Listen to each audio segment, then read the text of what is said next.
Hello everyone, we're going to take a quick first look at the heroic version of the Kargath Bladefist encounter. This is the first boss encounter in the Highmaul raid instance.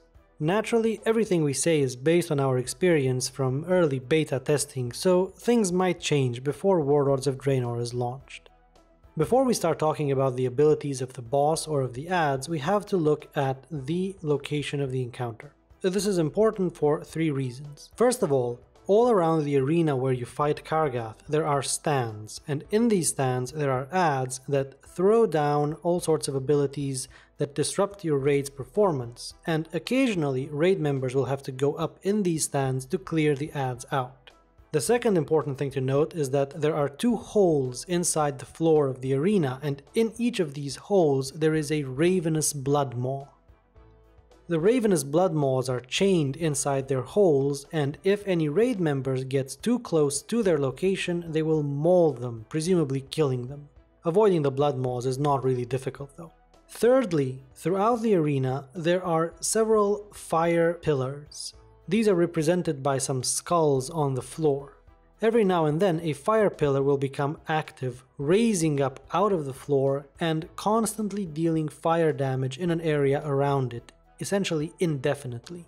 Aside from the fact that all raid members have to avoid being damaged by the fire pillars, these also play another important role. If you bring Kargath Bladefist inside the area of an active fire pillar, this will interrupt whatever ability he's casting at the time and also cause him to knock out the fire pillar, deactivating it.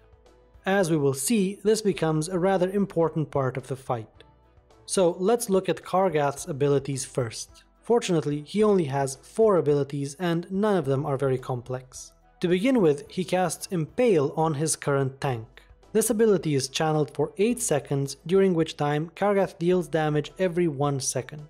At the end of the Impale cast, the target is debuffed so that they take more damage from future Impales. Naturally, this requires a tank switch, so that once a player has roughly 2 stacks of Impale, the other tank will have to pick the boss up so that the next Impale does not hit the debuffed tank. Blade Dance causes Kargath to charge towards random raid members every 2 seconds for 10 seconds, dealing damage to them and to anyone within 7 yards of them.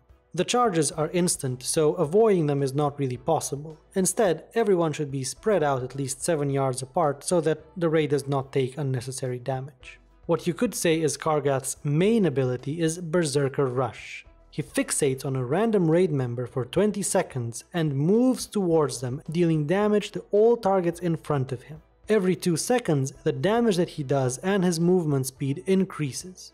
The best way to handle Berserker Rush is to have the fixated player kite the boss over a fire pillar, so that the boss's Berserker Rush is interrupted and the fire pillar deactivated in the process.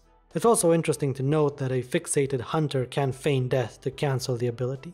Finally, Kargath casts Chain Hurl. He knocks all players away from him and then uses his chain to throw the closest 5 players into the arena's stands. Because these players will have to deal with the adds in the arena stands, it is important that a tank goes with them. The tank that currently has the debuff from Impale is the tank who should go up into the stands. Once in the stands, players will have to deal with 3 types of adds. First of all, there are Iron Grunts. These adds are almost harmless. They are in the stands, but they do not interfere in any way with the raid down in the arena, and they're only there to deal damage to the raid members that go up into the stands. In addition to melee attacks, they also cast Grapple that essentially kind of slows the tank down, making it a bit uncomfortable. The other 2 types of adds, however, are much more damaging to the raid as a whole, and they should be the priority of the players that go up into the stands. The Drunken Bile Slingers affect the raid in the arena by constantly throwing mauling brew at them. This deals damage in an area when it impacts, and then it leaves behind a damaging void zone for 30 seconds. When engaged up in the stands, the Drunken Bile Slingers also cast Vile Breath, which is a frontal cone attack that stuns any affected players. The third type of add are Iron Bombers. These Iron Bombers also affect the raid by throwing down iron bombs. The bombs deal a small amount of fire damage when they land, and then also deal fire damage over time for 10 seconds to the affected players. When the iron bombers die up in the stands, they leave behind a firebomb that explodes and deals a lot of damage to nearby players, so that's important for the players who are up in the stands. Now, the group of players that is sent to the stands will get to stay there for a maximum of 45 seconds, after which time they will be thrown back into the arena. However, if their health while up in the stands drops below 30%, they will also automatically be thrown down. That is really pretty much everything there is to this fight.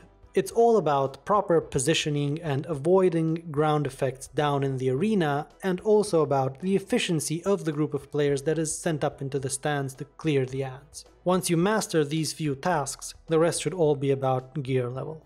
As we come closer to the release of Highmaul, you can expect to find a comprehensive written guide for this fight on our website. We'd like to thank Envy for the footage of this encounter. Thank you for watching and good luck.